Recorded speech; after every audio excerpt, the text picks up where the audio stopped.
You're listening to the Smart Gets Paid podcast with me, Leah Niederthal. I help women land higher paying clients in their B2B consulting and coaching businesses, but I've never been a salesperson. My background is in corporate marketing, and when I started my first consulting business, I learned pretty quickly that it's about 1,000 times harder to sell your own stuff than it is to sell someone else's. So I taught myself how to do it, and I created a sales approach that feels comfortable, makes you feel confident, and that works consistently. And now I teach women how to land higher in their B2B consulting and coaching businesses. So whether your client contracts are $2,000 or $200,000, if you want to work with more of the clients you love, do more of the work you love, and get paid more than you ever imagined, then you're in the right place. Let's do it together. Welcome to Smart Gets Paid. Hey there, Leah here, and thanks for tuning into this episode.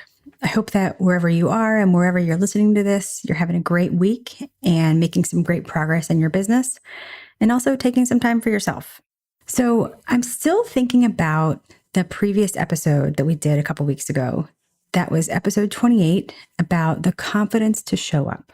And if you haven't listened to it yet, it's a really good, just honest conversation that shines a light on so many of the things that we feel as women business owners. Things like not being good enough, or about, do I have anything to say? Or this underlying feeling like everyone else might be more accomplished or has it more together than we do. And actually, if you haven't listened to that episode 28, you might actually want to stop listening to this one and go back and listen to that one first and then come back here. Because in this episode, it's sort of a follow-up to that one. And we're talking about once you decide you want to start showing up and posting on LinkedIn, what do you actually say? Because, we can talk about overcoming limiting beliefs about showing up and unpacking why we feel uncomfortable posting. And we did that in the previous episode. But then at some point, you do have to put pen to paper, so to speak, which these days looks like, opening up a new Google Doc. And you do have to start writing. And that's what we're going to talk about today. And when you do that, you have to answer the question, what am I going to write about? But most of the time when I talk to women consultants and coaches, that question doesn't sound like, what am I going to write about? It comes out like, what would I even write about? What would I even say that has meaning, that's interesting, that anyone would want to hear or that anyone would care about? And of course, I have 1,000 thoughts about that. And I teach those thoughts and that methodology in the Pack Your Pipeline system about how to get seen on LinkedIn. But I wanted to hear from my clients who've done the system and hear what they would say to this woman. Because I have to tell you, everyone struggles with this question of what would I even write about? Everyone struggles with it to some degree. I struggled with it before I started testing out the techniques on LinkedIn that would eventually become the Pack Your Pipeline system. And the women that you're going to hear from today, they struggled with it too. And it's not just women business owners. I was actually talking to a woman who is the chief technology officer of a software company. She is in the C-suite. She leads a team of 20 developers. She's involved in every strategic business decision. We were talking about LinkedIn and she said to me, well, what would I even write about? And it was just such a brilliant example of the truth, which is that at every level, no matter who you are, we still to some degree doubt our abilities and doubt that we have something to say. So like I said, the women that you're going to hear from today, they felt the same way and they overcame that feeling. They learned that they did have something to say, and then they learned how to distill that into posts on LinkedIn, which they also use for content like newsletters and other stuff like that. And so I've invited them to share their advice here. And after you listen to what they have to say, and there's so much goodness there, then I'm going to come back and offer a lesson that you can apply to your business. All right. So remember, the question here is, when it comes to posting on LinkedIn, what would I even write about? All right, here you go. Before answering the question, I would consider how writing posts for LinkedIn is different from traditional business writing. There's no arbiter of what's valid or important. There's no larger corporate agenda. So you get to decide whether you write about your experience, your opinions, your successes, or how you take your coffee. So I would go back and ask the question with different emphasis and with some curiosity. What would I write about? What I would say to her when she's thinking that she has nothing to say is, of course you do. And you've probably already said it. So when I first started posting on LinkedIn, I went back to a conference presentation I had given years before, and I started pulling nuggets out of it. And then I found articles I had written, and I started pulling nuggets out of those. And then I started thinking about conversations I'd had with talking shop, and I started to pull nuggets out of those. And these are all things I've said before, just in a completely different context. And once you start to sort of go back through your own personal archive, you realize you have a ton of things to say, and you would be surprised how interested people actually are. I thought this was such an interesting question because it's actually one that comes up for me with my clients. I'm a book coach, and it's the same essential problem. It's like making yourself visible out there in the world. It's about saying, hey, look at me and my ideas, they're important. And I think it's often the same kinds of blockers behind people wanting to share their unique take on the world, or even seeing that their take on the world is unique. And so what I would say to her is, what do you not see other people saying? What do you think is missing from the conversation out there already? What annoys you? What kinds of things do people say that you think are myths about your niche or your area of expertise?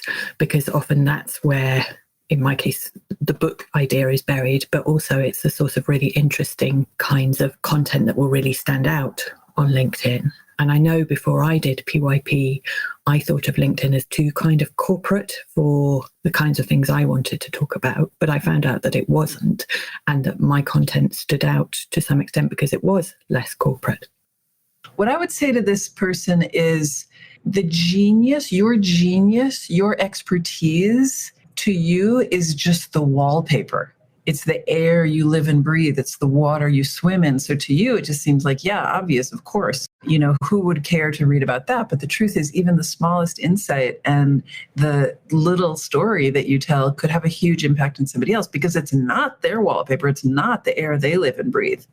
So what it means is taking a step back from the wall or out of the ocean to look, and take a day where you go through the day with a little sticky notepad in your pocket and notice, what are the insights you share? What are the conversations you're having? What are the questions people ask? And every hour, you know, even if you're paying attention in that way, every hour you can probably come up with 2 or 3 posts for LinkedIn that are really the basic bite-sized ideas of your work. That again, to you, it's the air you live and breathe. To somebody else, it could totally rock their world and open a door for them and make something new possible. So it's about really recognizing that your expertise, even this tiniest bite-sized piece of it, could make a big difference to somebody else. So I knew I needed to do it for, I don't know, years. I mean, I was active on LinkedIn, but I wasn't posting until I started doing Pep Your Pipeline. And it was that same overwhelm of, I don't know what I'm going to post. I don't have anything to say. And so when you start to refine those topics, like you show us how to do, and then use the tools that you gave us, now it's a system, and I can actually bang out 12 posts. So it feels very effortless, and it feels very just like what I do now. So I only do posts 3 days a week, but I haven't missed a day since I started last November. It's been almost a year. So I would say, like, based on the question that you asked, that even though you know you need to do something doesn't mean that you're going to do it if you don't have a system. And that's what Pack Your Pipeline gave me. First thing I would say is that you'll never be ready. So if you wait until you're ready, you will never start. So you just need to start. And once you start, you're going to find ideas everywhere. There will be something you read that kick off an idea, the way your dog behaves, something someone says to you, an interaction you observe between people at work or at the grocery store. The more you post, the more ideas you have, and the more aware your idea antennae will be. It's kind of magical that way, really. I didn't think I would be able to post every day, but I've actually got more ideas than I know what to do with at this point. So really the only way to start is to start, dive in, get going on it, and have fun with it. Play, let your personality out in it. It really actually does end up being a lot of fun. Oh my gosh, it's all so good. As a coach, this is the stuff that makes me so happy. Hearing the after, how my clients feel and what they offer after they've overcome all the things. So that was Marina Erelkar, management consultant and founder of Hampstead Solutions, Emily Weisgrau, fundraising consultant and founder of Weisswood Strategies, Sophie Dale, book coach and founder of Fully Booked Studio, Johanna Walker, speaking and storytelling coach at johannawalker.com, Casa Grant, founder of Casa Grant Communications, and Grace Judson, leadership coach and consultant at gracejudson.com. Thank you to each of you for sharing your wisdom and advice here. And you guys, go check them out, connect with them on LinkedIn, and please thank them for sharing their thoughts here. We're going to put their information in the show notes. So there is so much here, so much goodness. And I just want to leave you with one additional thought that you can apply to your business. So I started my career at big ad agencies. I worked at DDB and Leo Burnett. And then after that, I went in-house to a mid-sized tech company. And I worked in corporate marketing. And in those jobs, I was just really comfortable, just sort of putting my head down and doing the work. And I was lucky. I had great bosses. And so my work would get noticed. And as a result, I'd get promotions and new opportunities, and all from just doing good work. It never occurred to me to promote myself or talk about what I was doing or toot my own horn. I mean, that just made me so uncomfortable. And not to mention, especially in those first big ad agencies where I worked, nobody wanted or even expected a super junior person like me to be touting their achievements. So I did great work, in the background.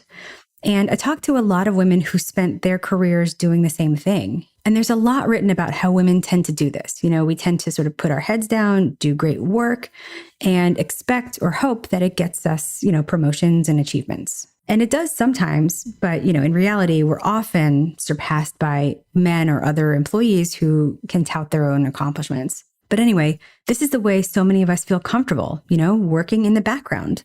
And then we start our businesses and we tend to do the same thing. We do great work and we hope that it gets us noticed. But here's the thing. When you're running a business, doing great work in the background does not get you noticed. It does not get you clients. It doesn't get you business. It's what my client Betsy Talbot calls being quietly awesome. And it might have worked when you worked for somebody else, but it just doesn't work when you're running your own business. When you're running your own business, you have to make yourself seen. I found this quote a while back from Jenny Sunden, who's a media researcher, and she put it perfectly. She said, "In order to exist online, we must write ourselves into being."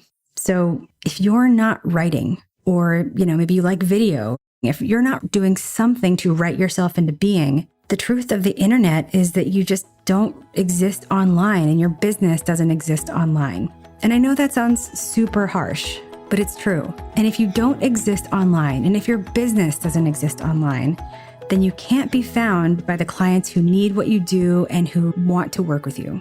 So don't be quietly awesome. Write yourself into being.